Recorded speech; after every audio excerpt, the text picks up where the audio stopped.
Good morning to you and welcome to Health on Track, 17 minutes past 11 in the morning. You're with me, Anil, on the mic.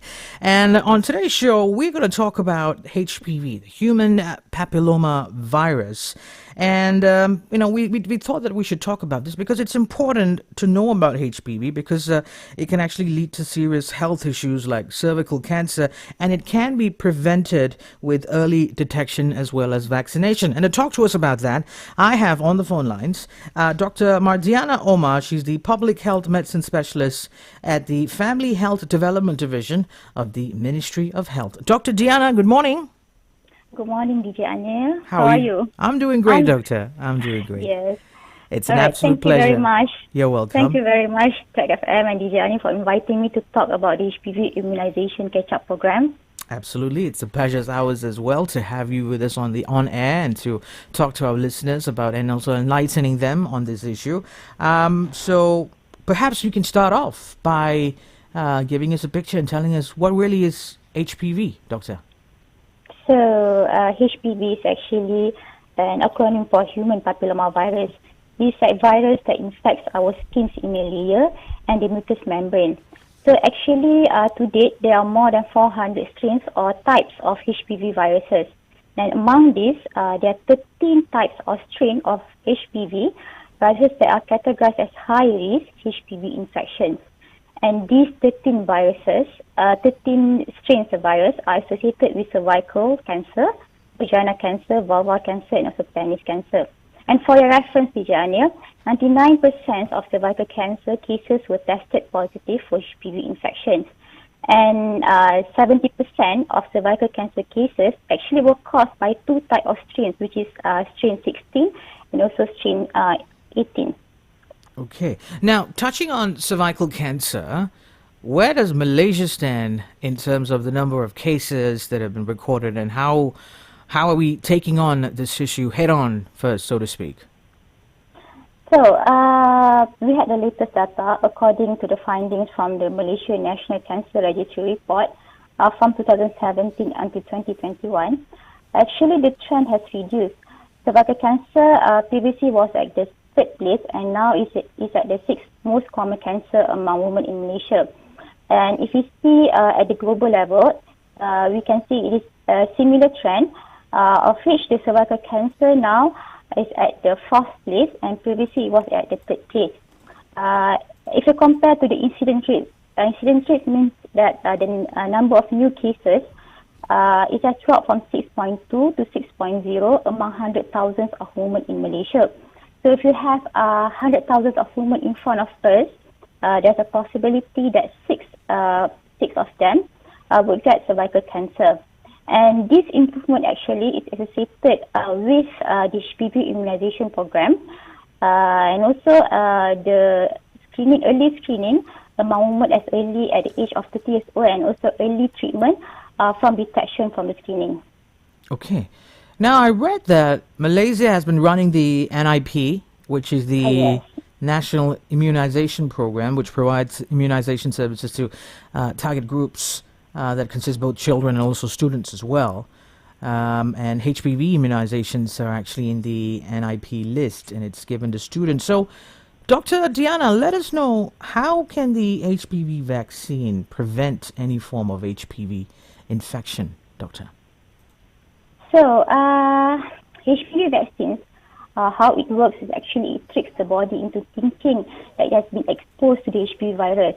So this will trigger our body immune system to produce the antibodies to fight against the HPV.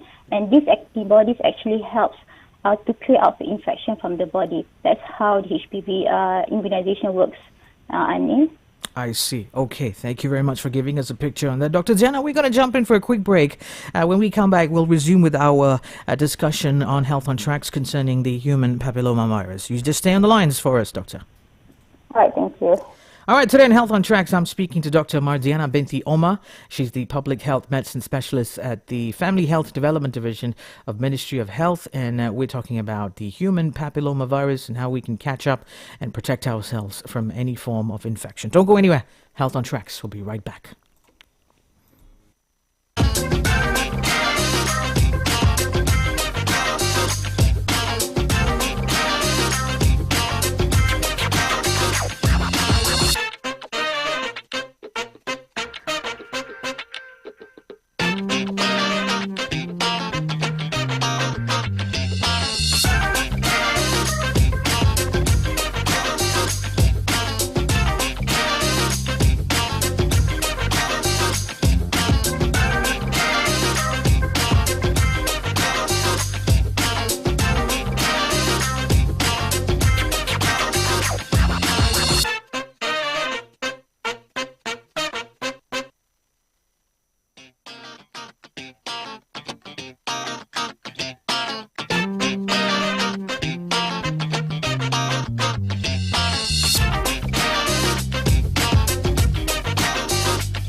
Thank you so much for being with us on Health on Tracks. My name is Anil on the mic, and today on the phone lines with us is Dr. Mardiana Omar. She's the Public Health Medicine Specialist at the Family Health Development Division of the Ministry of Health, and she's today talking to us about the human papilloma virus and giving us some details on the HPV catch-up program. And let's welcome Dr. Diana back to the discussion. Dr. Diana, hello. Hello, can you hear me? Of course, loud and clear. All right. Thanks for staying with us.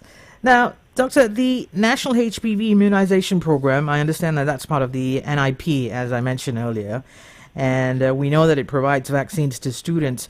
Tell us, when was this program started, and presently, who are the ones, the target groups that are entitled to receive this vaccine, Dr. Diana? All right, DJ Anil, the National HPV Immunization Program is one of the vaccination programs carried out by the MOH at school. So it is actually one of the services, immunization, we given at school. There are only 3 vaccines actually we give at school, and HPV is one of it. And this program has been offering HPV vaccines since 2010 to Form 1 female students. Overall, the program has been well received by the parents. Between year 2010 until 2020, the immunization program has successfully vaccinated more than 90% of eligible students. However, in 2021, actually, there was a global shortage of HPV vaccine supply, resulting in the disruption of the vaccination program in Malaysia. And this global shortage lasted until last year. Consequently, we have Form 1 students in year 2021, 2022, and also 2023 that did not receive the HPV immunization. This year in May, HPV vaccine supply recovered, and MOH will strive to vaccinate Form 1 students in year 2021, 2022, 2023, and 2024.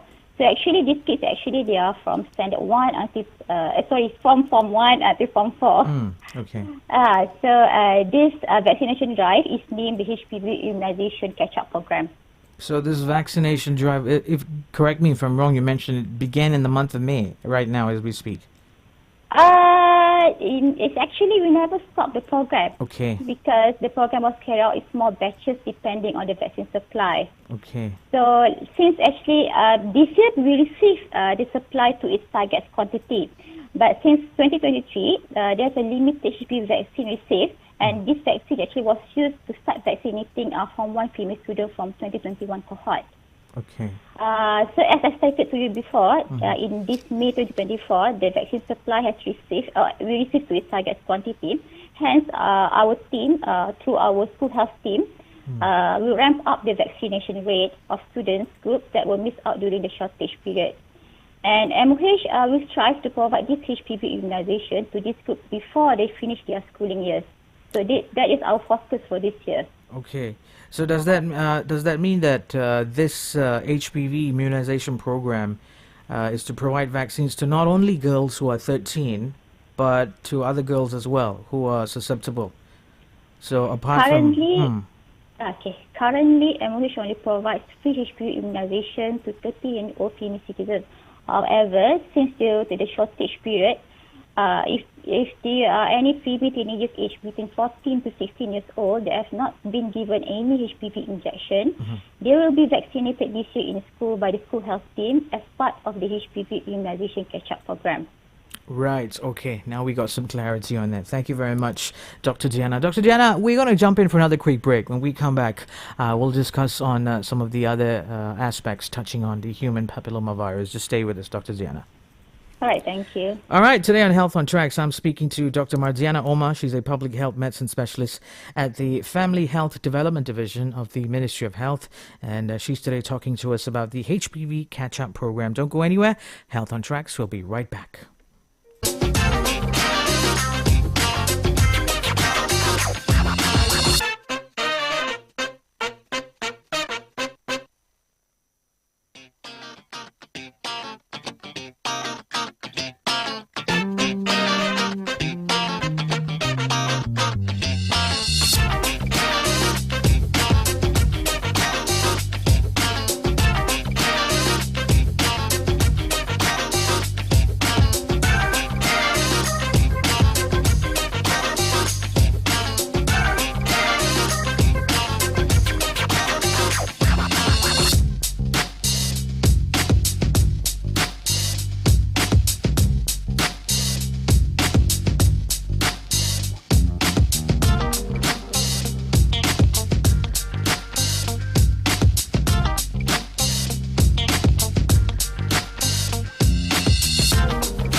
Good morning and welcome back to Health on Tracks with me, Anil, on the mic. And on the phone lines with us today is Dr. Mardiana Omar. She's a public health medicine specialist at the Family Health Development Division of the Ministry of Health Malaysia. And she's today talking to us about the HPV, the Human Papillomavirus Catch-up Program. Dr. Diana, welcome back to Health on Tracks. Thank you. All right, Dr. Diana, just a curious question. Now, you spoke about the target groups, which are Form 1 girls. But assuming we have a listener who's listening and she's maybe 35 years of age and she's concerned about this and she wants to benefit from this HPV catch-up program, can she do so? Okay, so like myself, right, I'm 37 years old, I'm married. So can I still get the benefit from HPV immunization? So under this program, we are giving it free to the Form 1 female students. So the vaccine actually works best in 2 ways, which when we give them at the early age and also before someone starts their sexual activity. So according to WHO, it recommends to get HPV immunization between the age of 9 years old until 20 years old. So if you are married, like myself, and has already started the sexual activity, you can still get protection from the vaccine. In general, the vaccines protect the strain that it covered, mainly strain 16 and 18, which cause the cervical cancer, majority of it. Some vaccines have more protection of strains that they covered. So you will get protection from the HPV strain that is not exposed yet if you already started your sexual activity. So that's how the vaccine. So actually, you still can get the protection, but you are protected by the strain that you are not being exposed yet. Okay. Now let's touch on the roles that parents or guardians need to actively play when it comes to protecting their daughters from this human papillomavirus. Your thoughts and your advice that you wish to share, Dr. Diana. Okay, as a parent or a guardian, please do encourage and support your teenage daughter. Do you have any a daughter, Diana, or are you married? No, I don't have daughters. Or you have a niece? Yeah, I do have nieces, many nieces. Yeah, I see. Very annoying nieces. Yeah. So parents and guardians, please take note about the date given by the school health team for the HPV immunization. They will come to the school and visit. And please do give your written consent so that your daughter or your teenage girl is eligible for the HPV immunization. I think that's it. Okay. All right. Dr. Diana, thank you very much for setting aside your time. This was a very enlightening conversation, and I'm sure our listeners who've got daughters would be much better aware of the things that they need to know. Any parting words before we let you go for the day, Dr. Diana? Okay, actually I want to talk about a few, where can your teenage girl or daughter can receive HPV immunization. So if your daughter is still in school, HPV immunization can be received at the school on the date of the school health team visits the school. But if you have a daughter, a female teenager, 13-year-old who are Malaysian citizens that attend private schools or have left school, they can receive an appointment at the nearest clinic kesihatan to be vaccinated. And as I told to DJ Anil and to all the audience, please give your consent, the written consent, so that your daughter is eligible to get the HPV immunization, and help them and please ensure that they come to the date that is given for the HPV immunization. All right. Dr. Mardiana Omar, thank you very much for being with us today on Health on Tracks, and we look forward to having you again on another discussion concerning our health right here on the show. Have a good day. You take care. Thank you. You too. All right, that was a wrap for today's edition of Health on Tracks. I just spoke to Dr. Mardiana binti Omar, a public health medicine specialist at the Family Health Development Division of the Ministry of Health, and today she spoke to us on the Human Papillomavirus Catch-up Program, which is an initiative that is done by the Ministry of Health under the National Immunization Program. If you missed out on any part of this conversation, worry not. You can always catch the replay by visiting TRAXXfm official's Facebook page or visiting our official YouTube channel. Back to more music right here on TRAXX Momentum.